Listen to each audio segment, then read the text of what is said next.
Hey, what's good, y'all? It's SPERRY Springer. We out here, and you're always welcome to this channel. Be sure to subscribe if you're not already subscribed, and if you are, you know what to do. Hit the like button, get in the comments, and be notified. Click the bell button so you can be the first to see the updates and the uploads as soon as they drop. But much love to the supporters. We're getting really close to that 10,000 subscribers. Man, I appreciate y'all. But let's just get right into it. So the NFL has been around for years. Matter of fact, 100 years, man. It's been around since the 1920s. Bro, we're in the 2020s now. This league has been around so long, and it's crazy to think that less than 200 players have had their numbers retired by teams. We're talking about thousands, hundreds of thousands of players, bro. And only an elite 139 players have ever had their jersey numbers retired by their respectful teams. That's a crazy fact, man. That's a very small percentage. That's elite. And here's another side fact. The only two players to ever have their jersey retired by multiple teams, the Minister of Defense, Reggie White, who started his career with the Eagles and then won a Super Bowl later on with Brett Favre and the Packers, and then the Sheriff, Peyton Manning. You know, of course, the Colts had to retire it, but he just got his number retired with the Broncos. So I came up with this list idea based off of the legendary Hall of Fame cornerback and showman and probably the greatest athlete to ever step foot on the field, Deion Sanders' feathers being a little bit ruffled that newly Atlanta Falcon Todd Gurley, Georgia native, chose to switch his number up from the traditional 30 that he's been rocking since he's been in the league to Deion Sanders 21 from his original team, the Atlanta Falcons, which Deion Sanders kind of put on the map. Yo, Primetime was the number 5 pick in the 1989 draft. Only people that was selected above him was Troy Aikman. There was a draft bust and Tony Mandarich to the Green Bay Packers, but then you got Barry Sanders and Derek Thomas. Yo, that's a pretty great class to be in. And the Atlanta Falcons got blessed in Deion Sanders, the Florida State cornerback, All-American, speed demon, two-sport player. Oh my gosh, he fell right into their lap. Deion Sanders will go on to have one of the most prolific and amazing NFL careers in the history of the game. We're talking about 13 seasons, 8-time Pro Bowler, 9-time first-team All-Pro, 2 Super Bowls with 2 different teams, and an NFL Defensive Player of the Year award. And it's crazy, he only spent 4 years with the Atlanta Falcons, but he set the league on fire when he was with the Falcons from 89 through 1993.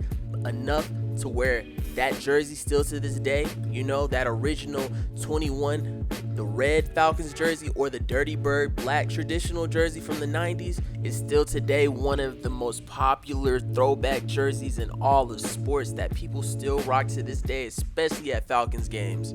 So yeah, I mean, the Atlanta Falcons aren't the NFL's most successful and proudest franchise at the time when Deion was there, but he put them on the map and set them up for the future when they would go on to have much more success going into the 21st century, reaching 2 Super Bowls even though they did lose. Everybody and their mama knows that, yo, the Georgia Dome, the Atlanta Falcons, yo, that's the house that Primetime built, man. They should have been retired his jersey. Yeah, a couple players will go on to wear the jersey 21, but you know, not many could fill the shoes. The closest probably was D'Angelo Hall during the 2000s, you know, a high first-round pick for the Atlanta Falcons, who ended up becoming one of the greatest cornerbacks of his time. This is one of the jersey numbers that just should not be touched no more. He's already in the Ring of Honor. Yeah, he didn't finish his whole career there, bring a Super Bowl back, but he gave you guys an identity. When I think of the Atlanta Falcons, I think about Deion Sanders high-stepping, looking at the opponent's sideline, and then getting into the end zone, hitting his 2-step. Stop playing, man. Retire that man's jersey. But wait, I gotta lay off the Falcons a little bit because they are one of 3 franchises who do not officially claim to retire players' jersey numbers. The Atlanta Falcons, the Oakland Raiders, and our own Dallas Cowboys do not officially retire numbers. And then I believe outside of that, every other team in the NFL has at least one player's jersey number retired, except for the Jacksonville Jaguars and of course the Houston Texans, because, well, the Houston Texans are still the newest franchise in the NFL. And seeing how they just traded away a top 3 receiver in the league and generational player of his position in DeAndre Hopkins, I don't think they're trying to retire any numbers anytime soon. But this all brings me to my idea of this list today. 10 jersey numbers worn by players that should have been retired by their NFL teams and respectful franchises. Number 10, Chad Johnson. Yeah, Ocho Cinco. It's okay. Hey, I'm going to give you your money's worth before I leave the day. It doesn't even look right seeing other players wear that 85 for the Bengals and that orange and black.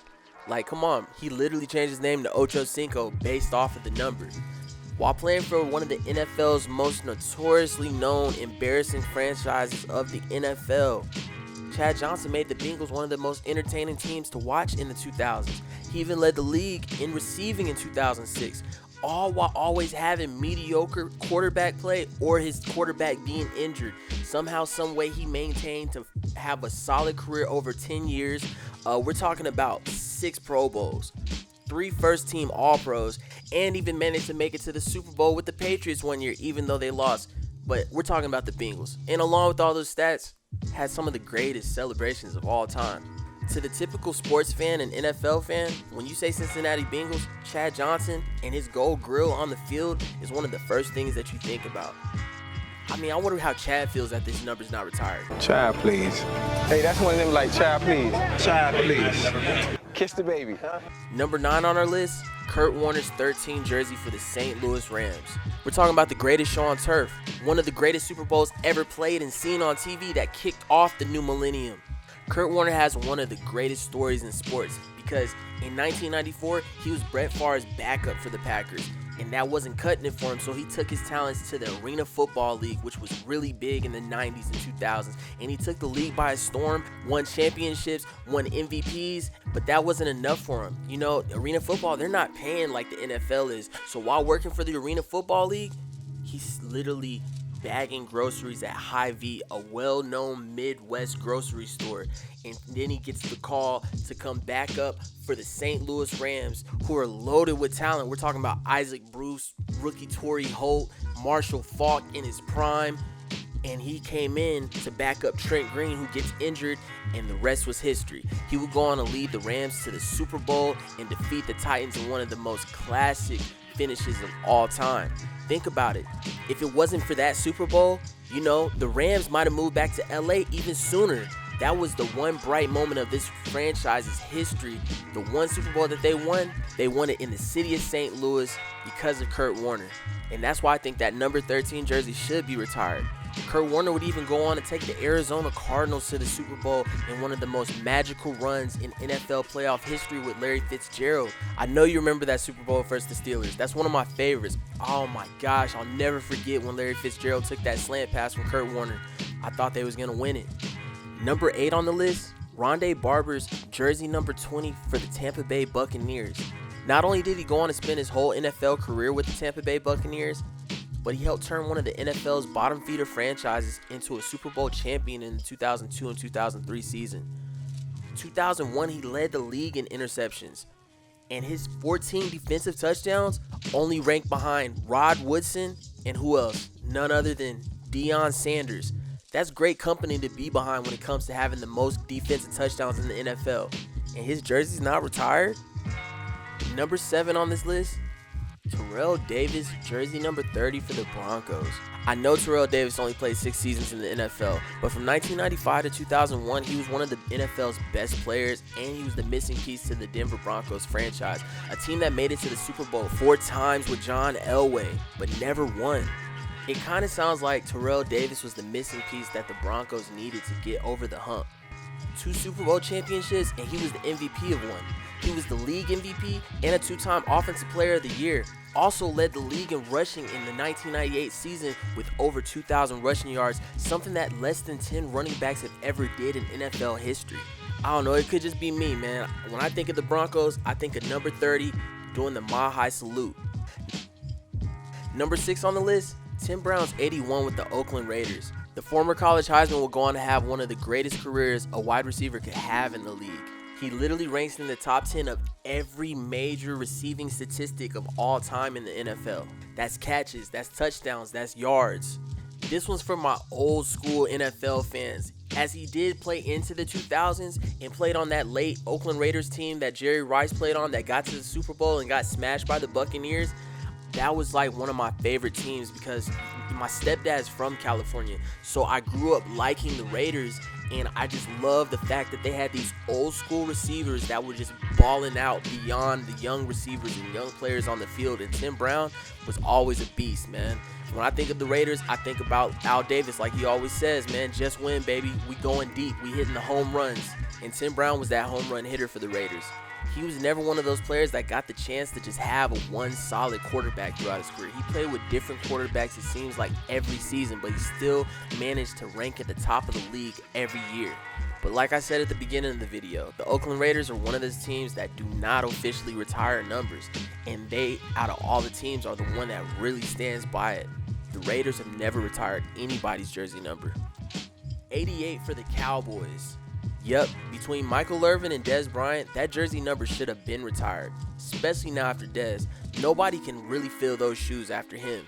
And he really had a tough job to fill Michael Irvin's shoes. We're talking about the playmaker, the heart and the soul of the Dallas Cowboys. Yeah, this is the house that Michael Irvin built. 3 Super Bowls? Yeah, he's the reason why Stephen A is always going in on us Cowboys fans like that. The Dallas Cowboys fans do not hold the Dallas Cowboys accountable. That's one of the reasons why you're the most disgusting, nauseating fan base in American history. But it's well known that Michael Irvin was one of the greatest receivers to ever play in the NFL, and Deion Sanders openly speaks and says that Michael Irvin was one of the toughest receivers he would always go up against. That's high regard from the greatest player of your opposing position. But the Cowboys are another team that doesn't officially retire jerseys, so players did go on to continue to wear the 88. But even Michael Irvin got blessed, because everybody knows Drew Pearson wore that back in the day. But then that's when we get to the 2000s, when this Terminator-like big body machine dude throwing up X's sets the league on fire, just bullying people with the jump ball. Yeah, Dez Bryant. The game on the line. There he is. He will not be outdone. He is my son. He wears my H and he throws up that 88 at your mouth. Oh yeah, and Dez caught it. Stop playing. I don't think the Cowboys are going to just retire it just because of Dez, because things did end a little rocky. I still think Dez should be a Cowboy right now to this day, man. But that's nor here nor there. But literally just based off of Michael Irvin, it should be. 88 is a sacred number in Dallas Cowboys history. Drew Pearson, Michael Irvin, Dez Bryant, these are big shoes to fill. Number 4 on the list, Devin Hester's number 23 jersey with the Chicago Bears. Yeah, man, the greatest special teams returner of all time. His jersey number is not even retired by the team that he put on his back and took to the Super Bowl. The Chicago Bears literally made the Super Bowl based off of defense and special teams, and Devin Hester picked up all the slack on special teams. Every time the ball got kicked up in the air, you knew it was a chance that Devin Hester would take it, and he literally took him to the Super Bowl his rookie year. That was when Peyton Manning won his first one, but Devin Hester had one of the most electric starts in Super Bowl history when he took the opening kickoff back in the Super Bowl for the first time in NFL history. I know everybody rooting for the underdog was hyped and hearts stopped when he did that. Like, oh my God, did he really just do it in the Super Bowl? Yeah, so being the all-time leader in return touchdowns in the NFL with 20 doesn't get your number retired, or taking the Chicago Bears with Rex Grossman at quarterback to the Super Bowl doesn't get your number retired, I don't know what else can, man. I think it's enough room in the Windy City for 2 number 23s to be retired. Number 3 on the list, Shannon Sharpe's number 84 jersey with the Denver Broncos. I don't know what's up with the Broncos, but they better figure it out, man. Shannon Sharpe is literally the game changer of tight ends, man. They call him Big Play Shay for a reason, man. He talked a lot his whole career and backed it up all the way to the NFL Hall of Fame. And 3 Super Bowl championships, 2 back-to-back with the Broncos. Another one of those missing pieces to John Elway's puzzle. And when the Broncos didn't want to pay him, Shannon Sharpe left for Baltimore and helped take the Ravens to their first Super Bowl and win it. So he proved like, yo, I can win a Super Bowl without John Elway. But he still respected the franchise that gave him a chance as a 7th round pick. and sign back with the Broncos and finish his career there. So I think that 84 should be retired because Shannon Sharpe's a part of the identity and DNA of what the Denver Broncos is. Plus, a jersey number retirement party at Club Shay Shay would be kind of lit. Why y'all be on me because I'm on these miles? I'm on these miles and that hen dog. My eyes about to be like Michael Jordan. You deserve it. Number 2 on our list, Randy Moss 84 jersey for the Minnesota Vikings. How is this not retired yet? What are y'all doing, Minnesota? This is one of those numbers that any player going forward wearing 84, you're going to know that they grew up a Randy Moss fan because he was like the first to put that thing on, man. Yo, that 84 jersey, that purple and yellow on the AstroTurf, that's symbolic and legendary. When you see 84, you think about somebody getting mossed. To this day, Randy Moss only ranks behind Jerry Rice in most of the statistical categories for receiving. Why Minnesota hasn't retired his jersey yet, I don't know. But then again, Randy wasn't an angel when he played for the Vikings. But still, what do we gotta do? Do we gotta drop that bag to get the jersey number retired? What's up? When you rich, you don't write checks. How do you pay, man? Huh? If you don't write checks, how do you pay these guys? Straight cash, homie. Number 1 on the list, Michael Vick's number 7 jersey for the Atlanta Falcons. It's crazy how this list idea was sparked by the Atlanta Falcons and then it ends with the Atlanta Falcons. I was in awe of the 2019 season when I seen the Atlanta Falcons are letting their kicker wear the number 7. And how the franchise doesn't think there's nothing wrong with that amazes me because the city of Atlanta in the sports world knows that the most popular Atlanta Falcon jersey next to Deion Sanders is that Michael Vick jersey. Actually, it might be the most popular. Who remembers Madden 2004 when they debuted the new jerseys? In my eyes, in my opinion, Michael Vick is a Hall of Famer. But even if you don't feel like it, I think we all know he was on his way to the Hall of Fame if it wasn't for legal off-the-field problems. We're talking about a game changer. Look at the NFL today. All I see is Vick influence everywhere. And if you ask every NFL player, not just the quarterbacks, about players they grew up looking up to, it's almost like an Allen Iverson effect, where it's like, yeah, I looked up to Michael Vick because he was the coolest, most electrifying player that you had ever seen in your life. And he put the Atlanta Falcons on the map in the new millennium. The Matt Ryan era has been wonderful, especially with Julio Jones.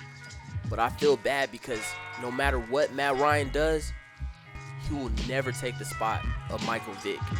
That's going to always be Atlanta's favorite quarterback and one of, if not the favorite Atlanta Falcon of all time.